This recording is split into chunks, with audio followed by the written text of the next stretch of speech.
This is it, the end of our 12-week weight loss competition. 12 weeks ago, you came to me and said, I want to lose weight. I want to prove my fitness. And with the blink of an eye, that 12 weeks is now over. Now, I want you to reflect back to when you first started 12 weeks ago. And now, look at where you are right now. I want you to ask yourself, are you fitter than when you first started? Are you stronger than when you first started? Are you feeling firmer and more toned than you were when you first started? Are you doing your day-to-day activities easier, like the tasks at work, running after the kids, doing the gardening, carrying your groceries, whatever it may be, these life activities that we take for granted, are they becoming easier? Are your clothes feeling more comfortable to wear? Have you been able to fit in some old clothes that you haven't worn for some time? Or best case, have you had to throw out some clothes because they're just falling off you at the moment? Have you had a checkup recently and found your blood pressure, cholesterol, blood sugars, they're all down at the moment? Or if you're on medications, have your medications had to be changed? How's your energy levels? Are your energy levels higher than used to be? Not getting as tired as often? Are you sleeping better? Do you feel that you deal with your day-to-day stresses that life chucks at you a little bit easier than you used to before because you train? Now, you may have noticed I haven't mentioned, have you lost weight? Now, losing weight is great, but it shouldn't have to be the be-all and end-all of what you've achieved. As you can see, there are many benefits from eating healthy and exercising, and sometimes you miss those achievements because you're focusing on that number. I know myself, I love being able to run around the backyard chasing the little ones, and if they ask me can we go swimming, or if they just want me to pick them up and give them a cuddle, I know I can do it. And it's those simple things that we take for granted that only you can do if you live a fit and healthy lifestyle. Just recently, watching the reality TV show Biggest Loser, so many of the contestants were parents, and they were great providers for their families, but a lot of them were just spectators in their children's lives and their upbringing, watching from afar while their children played in the park, went swimming, played sport, and their biggest motivation for being on the show and for losing weight was to be a role model for their family and be an active participant in their children's lives. These things have more meaning than a number on the scales. Now, I want to show you some benefits of exercise that may be happening to you, but you don't realize it because you can't see these benefits. I call these my fit and fat facts. Now, we have two guys. Straight away, they look identical. They're both the same age, same height, same weight, same body fat percentage. Both extremely good looking. But what makes them different? One trains and the other doesn't.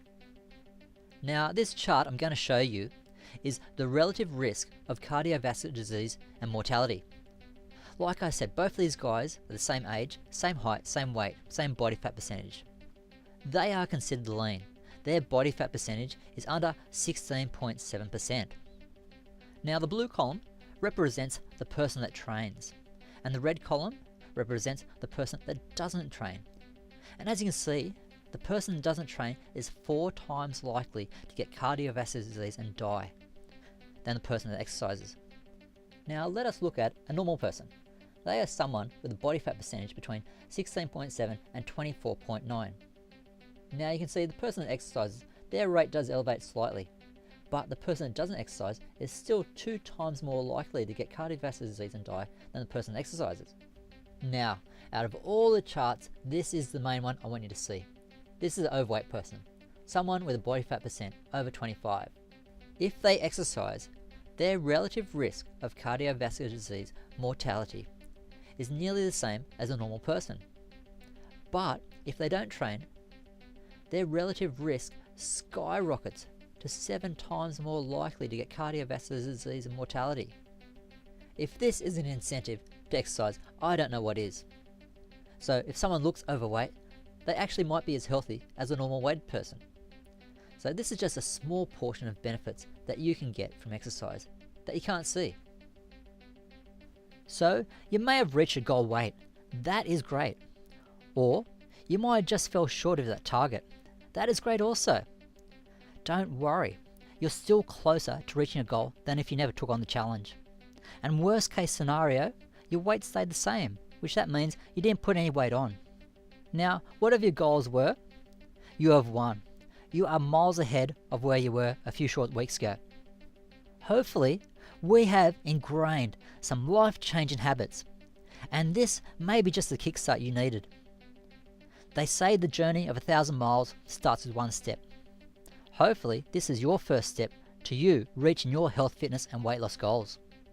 Now, what I've witnessed throughout the last 12 weeks, I've seen people do things they never thought possible. I've really seen people get out of their comfort zones, try new things, embrace change, and embrace a challenge. I've seen people tackle their fears by going rock climbing when they're afraid of heights. I've seen people that knew they weren't the strongest of swimmers, but they went white water rafting.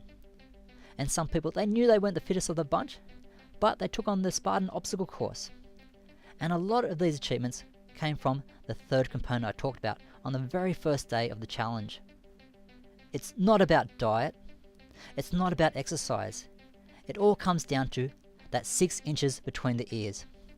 At the end of the day, everyone knows to be healthy, you have to exercise and watch what you eat. It's not rocket science.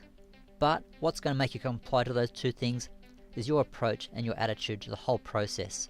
That's what's going to determine if you win or lose. Now, unofficially, as a group, collectively, we've lost close to 100 kilos. Why I say unofficially, because the challenge finished about 3 weeks ago. But I'm still weighing people, and people are still losing weight. And everyone keeps asking me, why are we still weighing in? I thought the challenge finished several weeks ago. When does this challenge finish? And my reply is, hopefully never.